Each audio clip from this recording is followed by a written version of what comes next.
In this video, we'll be looking at a very interesting stock that grew its earnings by over 419% this year and is only selling at a PE ratio of 3 times earnings. So does this sound like a really great stock to buy? Let me show you how I analyze these investments.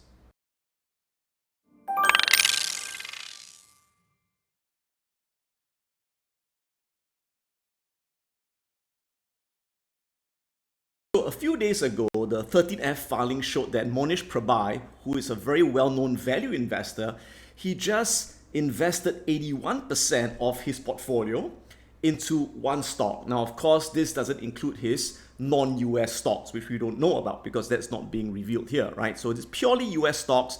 81% of his portfolio invested into a stock called AMR, Alpha Metallurgical Resources.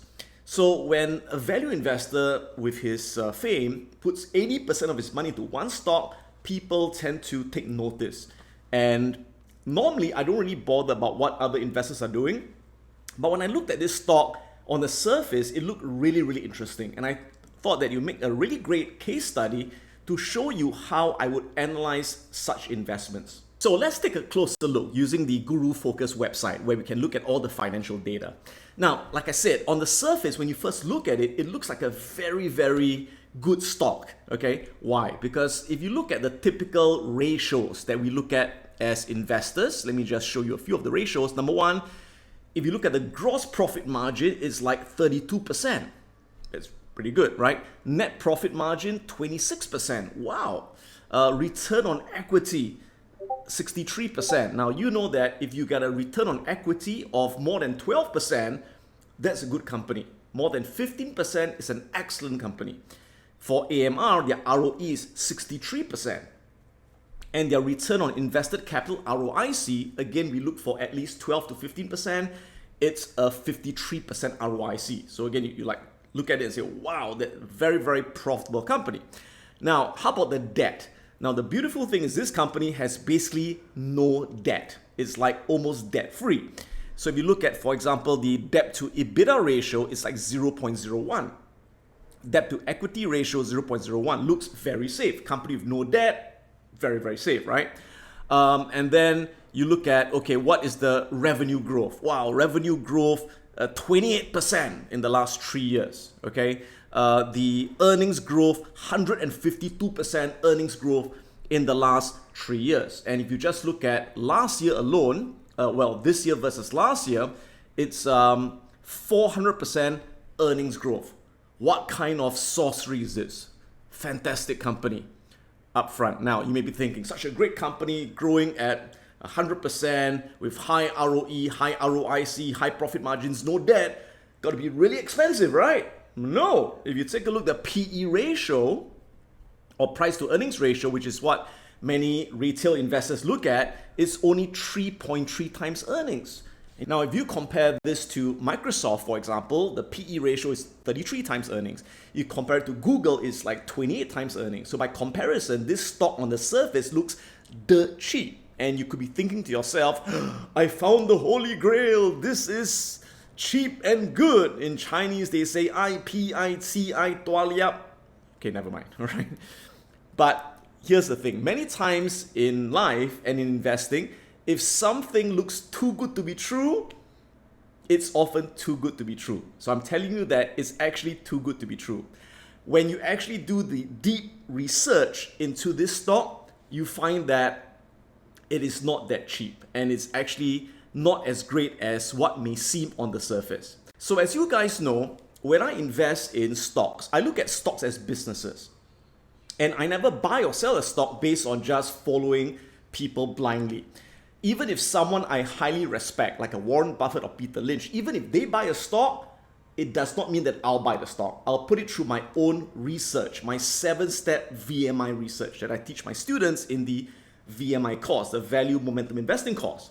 So basically, when I put this stock, AMR, through my investment criteria, it failed my investment criteria.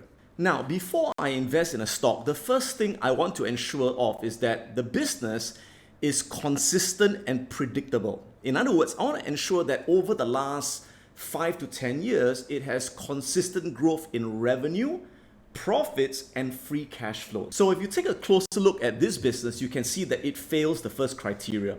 If you look at the last couple of years, you can see, number one, the revenue is very, very cyclical. It is not consistently going up. So the blue line is the revenue, right? It goes up, it goes down, it goes up, right? It's very cyclical. And if you look at the net income or the net profit, it's not consistently growing. Like for example, over here, it lost money. Okay, 2016, there's no report because it went bankrupt. Okay, and then re-emerged from bankruptcy again. And then it made money here, lost money, made a lot of money. So you can see that the profit is very inconsistent. It makes money, loses money, makes money, loses money, goes bankrupt, makes money, right? Very, very inconsistent.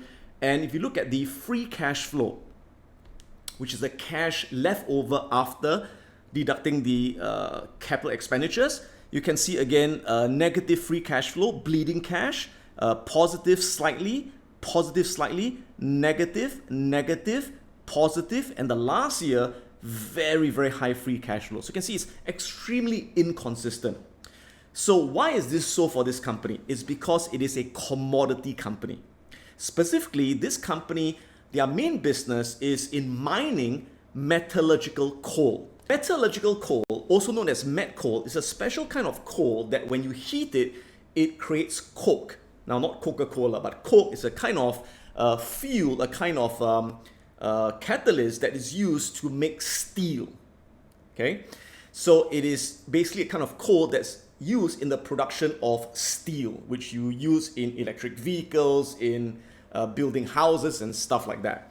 Now, the problem with such a company is that their revenue and profits depends on the price of coal.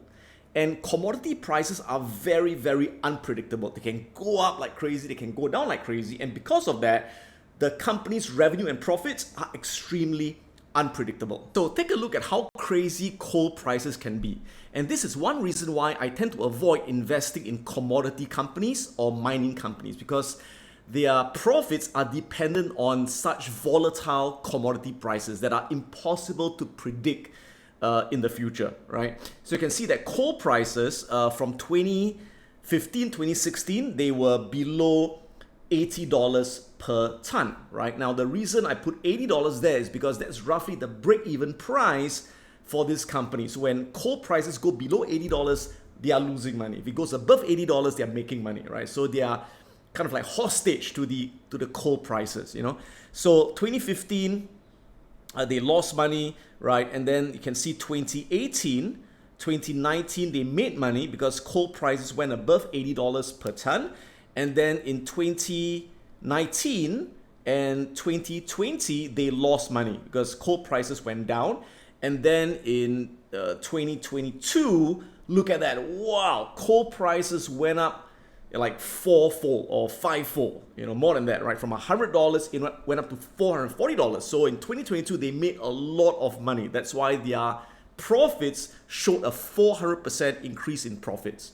But then you got to ask yourself, is it sustainable? Can they grow at 400% every year, or could they even maintain their profits? Well, it looks like they can't, because what has happened this year, coal prices have now collapsed back down to $136. Yeah, sure, it's still above their break-even point, but what if coal prices continue to drop below $80 and they could then start losing money again? So you can see that the nature of these kind of businesses are such that their earnings per share are very inconsistent. They can swing from big profits to losses because of commodity prices. If you take a look at the last couple of years, you can see their earnings per share over here. From 2015 to 2022, end of 2022, and the last 12 months of this year of 2023, you can see, look at their earnings per share, right? So 2015, their earnings per share was minus $40 per share. They lost $40 per share, right? 2016, there's no report because the company went bankrupt, right? Then re-emerged again. 2017, it made $14 a share, and then went up to $25 a share, and then lost $16 a share, lost $24 a share, and 2021, it made $15 a share, and then last year, boomtown Charlie, because coal prices went up, right? And they made $79 a share. But then this year, it started coming down again, all right? and hence the last 12 months, they have now made $56 a share. So very, very inconsistent. Now, here's the thing. Always remember this. When a company's earnings per share are not consistent, it doesn't matter how low the PE ratio is, because the PE ratio cannot be trusted.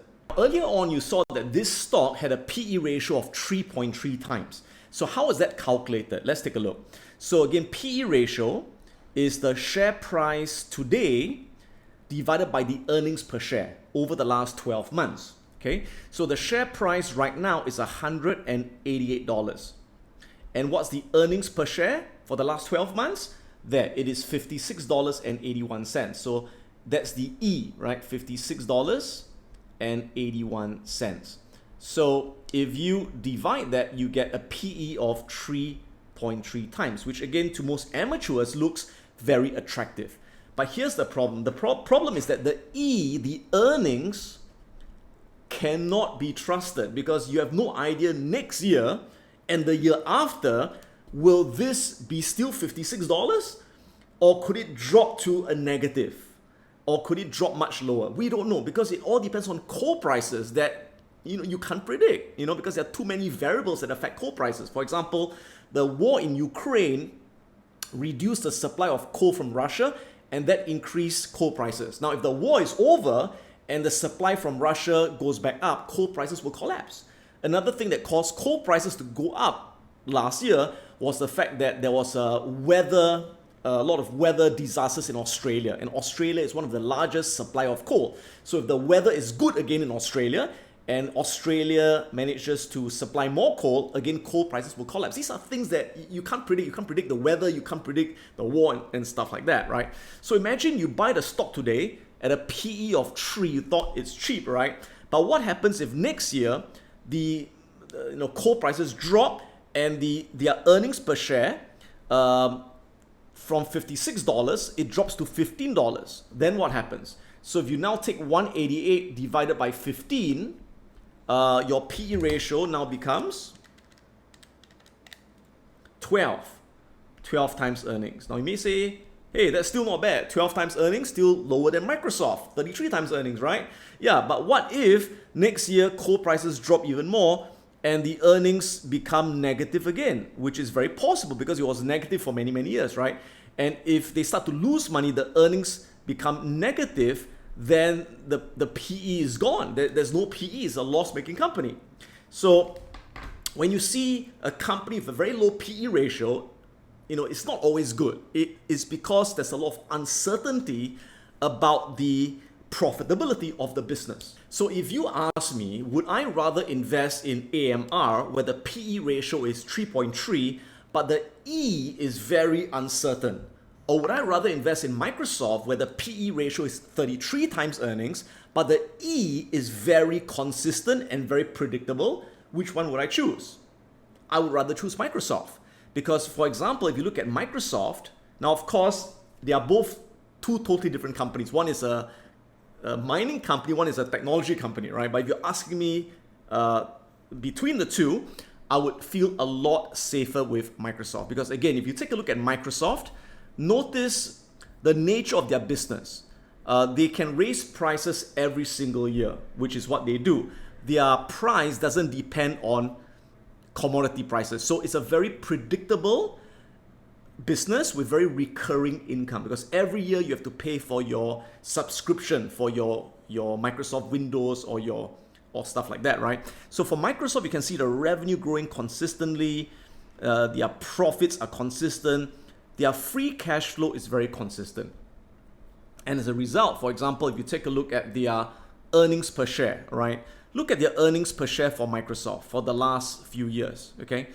You can see, $2 a share, $5.06, $5.76, $8, $9.65, $9.68. So, it's so predictable. You know that every year it will keep going up because all they got to do is to raise prices. That's all they do, right? So it's a very, very easy business. So when you look at Microsoft, although the PE is, again, 33, right? But the E is very certain. And you know for a fact that the E will keep going up over time. And Microsoft, roughly, they're able to grow their earnings at roughly 15% a year, right? Certain years, they may even grow at 20% a year, okay? So although a PE of 33 may look expensive today, but if the E keeps going up, what happens? This over time will begin to come down at the current share price which you buy it at today. Now, if for some reason you believe that steel demand would remain strong for the next 10, 20 years and that met coal prices will remain above $80 and the company will continue to be profitable, could you invest in this company? Sure, of course you could. I'm not saying that you can't, but you got to be confident that coal prices will remain above $80, which personally I'm not, because I can't predict coal prices, right? But for some reason, if Mohnish Pabrai knows the coal industry really well, yeah, maybe it could be an investment that makes sense to him, right? So many times you may find that an investment that makes sense to one person may not be good for another person, because it depends on, does it make sense to you? Now, if you want to invest in AMR, for example, then of course you want to calculate the intrinsic value. And you only want to buy if it is selling below the intrinsic value. So how do we calculate the intrinsic value? This is where it gets very, very difficult. Now remember, how do you value a business? A business is a money-making machine. The more money it makes, the more it is worth, okay? So the value of a business is equal to the present value of all the future cash flow. Now, when you value a business like Microsoft, it is very easy to value the business. Why? Because the company has got a very, very consistent growth in free cash flow. You know that over time, the free cash flow will just keep growing and growing, growing, growing. So you can just use the intrinsic value calculator to project the future cash flow, discount to present value, and voila, you get the intrinsic value. But when you have a company like AMR, where the free cash flow is all over the shop, you know, it's like so uncertain. It's like, you know, negative and then positive and then positive and negative, negative. You know, it's like you've got no idea what's the free cash flow gonna be next year or the year after or 10 years. You've got no freaking idea. So if you have no way to know the future cash, how do you value this company? So these are what we call companies that are very hard to value. And for me personally, if I find that I can't value something with a lot of certainty, I would not dare to buy it. So in conclusion, AMR is not a stock that I'll feel comfortable to invest in because of the unpredictable future cash flow revenue, because of the unpredictable future coal prices. Now, that is not to say that the stock price will not go up. The stock price could go up. It could go to the moon. It could double and triple if coal prices suddenly rebound. That's something that I can't predict, right? So in such cases, if I still want to buy AMR, I'll not buy it as an investment. I'll enter as a short-term swing trade. So in other words, I don't get married to it. I will do a one-night stand, which you could do, right? Based on the price action. And if you want to do a one-night stand, you got to use protection, right? Put a stop loss and put your profit targets in place. So if you take a look at the chart of AMR, you can see that because it is so unpredictable in the long run, you don't get a very clear uptrend like Microsoft. You know, if you look at a stock like Microsoft, stocks that I invest in, they have got a very clear long-term uptrend like that, right? So that's Microsoft. Very, very nice, clear uptrend. That's what I'm looking for when I'm doing investments for the long run. In investments, I don't have a stop loss. I keep dollar cost averaging positions. It's a very simple thing to do. But for stocks like AMR, they do not have such clear uptrends. They are very, very, whoa, you know, they are very, very volatile and unpredictable. So again, for these stocks, I could do a short-term trade. Now, but then to do a short-term trade, you have to ensure that there's a trade setup. So for example, if you look at the price action, you would notice something interesting, that the price recently broke out of a range, right? This is what we call a breakout trade, a breakout setup. So you can see that this was the previous swing high, and then it kind of like tested that swing high and tested that swing high. So that's a level of resistance over there.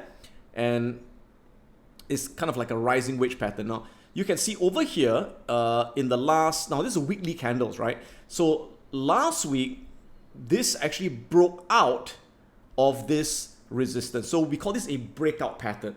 So possibly if you look at the price action, this could trigger a strong move up from this breakout pattern. So this could be a interesting trade setup that you could look at. So if you wanted to trade this, for example, on the weekly candles, there we are.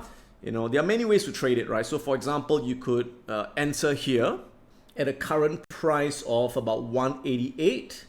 That could be your entry price, for example. And you could put a stop loss at, say, below the low of this breakout candle. So the low of this candle is roughly 172.81. So you could put a stop loss at, say, 172, for example. All right, put a stop loss at 172.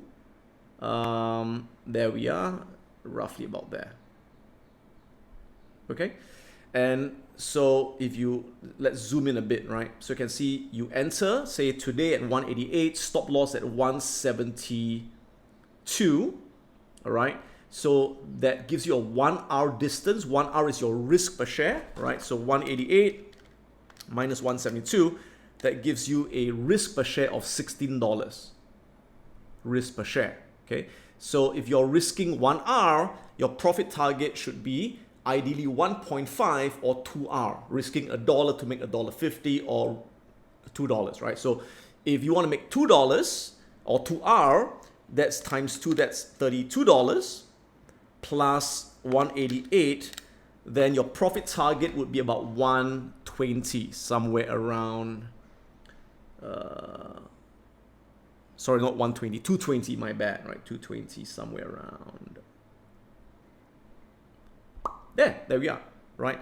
So this is an example of a trade setup that you could do, right? You enter here, you know, put a stop loss over there, and if you think that this breakout of this consolidation will continue with coal prices going to rebound, you take profit over that. Yeah.